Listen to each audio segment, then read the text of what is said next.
Hello students, welcome back to লুৎফুস tutorial blog. আজকে একটি বিশেষ ভিডিও নিয়ে এখানে এলাম। আজকে ক্লাস টেস্টের কিছু প্রশ্ন জেনারেল সায়েন্স দশম শ্রেণীর সেবা বোর্ডের অন্তর্গত জয়মঙ্গল হাই স্কুলের ছাত্রছাত্রীর জন্য তৈরি করলাম একটি ভিডিও, যেখানে রয়েছে 25 মার্কের জন্য কিছুটা প্রশ্ন। ছাত্রছাত্রীরা বন্ধের দিন এগুলো সলভ করবে এবং পরের দিন স্কুলে নিয়ে যাবে। তো এখানে আছে প্রথম প্রশ্নটি আমরা দেখব, 1 মার্কের হবে। অম্ল লাল লিটমাসকে নীল করে, এই উক্তিটি শুদ্ধ কি? এখানে হ্যাঁ অথবা না দিলেই চলবে বা পুরো লেখলেও চলবে। মার্কস থাকবে 1। তারপর দ্বিতীয় প্রশ্ন আমরা চলে এলাম, মিল্ক অফ ম্যাগনেসিয়া হলো একটি অম্লনাশক, ইহা কার না অম্ল হবে? সেটাও 1 মার্ক। শুধু লিখতে হবে আমাদের এই প্রশ্নটির উত্তরে কার অথবা অম্ল, যাহা সঠিক হয়। 3 নম্বর প্রশ্নটি হচ্ছে, ব্লিচিং পাউডারের রাসায়নিক নাম কি? ব্লিচিং পাউডার আমরা জানি এবং তার একটি রাসায়নিক নাম আছে, সেটা লিখতে হবে, সেটারও নম্বর 1। তারপর খর জলকে মৃদু জলে পরিণত করা একটি রাসায়নিক উপাদান আছে, তার নাম লিখতে হবে। পরের প্রশ্নে আমরা চলে এলাম, এমন একটি প্রাণীর উদাহরণ দাও যার হুলে মিথানোয়িক অ্যাসিড থাকে।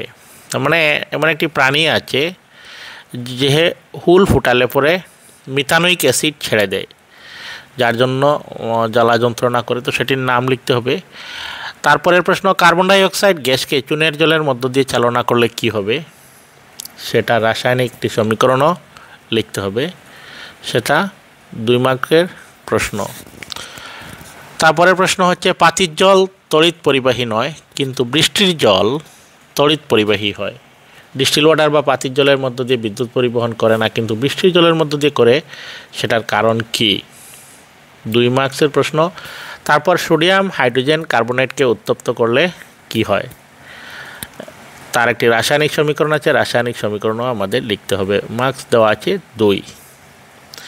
পরের প্রশ্নটি হচ্ছে, মুখ গহ্বরের পিএইচ মান যখন 5.5 এর নিচে চলে আসে তখন দাঁতের ক্ষয় আরম্ভ হয়, সেটির কারণ কি ব্যাখ্যা করতে হবে।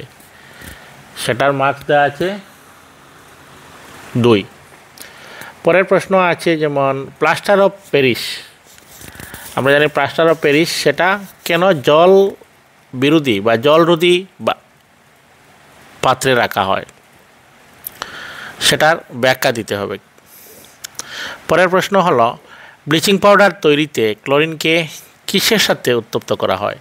আমরা জানি ব্লিচিং পাউডার তৈরির জন্য ক্লোরিন গ্যাসের সঙ্গে অন্য একটি উপাদানের বিক্রিয়া ঘটে উত্তপ্ত করে, তো সেই উপাদানের নাম লিখতে হবে এবং ব্লিচিং পাউডারের সংকেত কী, রাসায়নিক সংকেত, সেটাও লিখতে হবে। এমন একটি ধাতুর নাম লিখো যাহার কার্বনেটকে ওয়াশিং সোডা বলে। ওয়াশিং সোডার একটি ব্যবহার লিখো। তো এমন একটি ধাতুর নাম লিখতে হবে যার কার্বনেটকে, অর্থাৎ এই ধাতবীয় কার্বনেটকে বলা হয় ওয়াশিং সোডা এবং তার একটি ব্যবহার সঙ্গে লিখতে হবে। অম্ল ধাতুর সাথে বিক্রিয়া করলে কি গ্যাস উৎপন্ন হয় এবং গ্যাসটিকে কিভাবে শনাক্ত করা যাবে?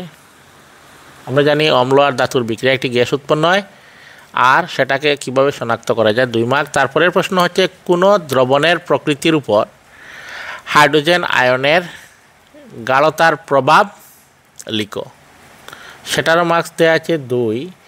15 নম্বর প্রশ্ন হচ্ছে, ক্লোরো অ্যালকালি প্রক্রিয়ায় অ্যানোড এবং ক্যাথোডে কী কী উৎপন্ন হয়? সেটার মার্কস দেওয়া আছে 2।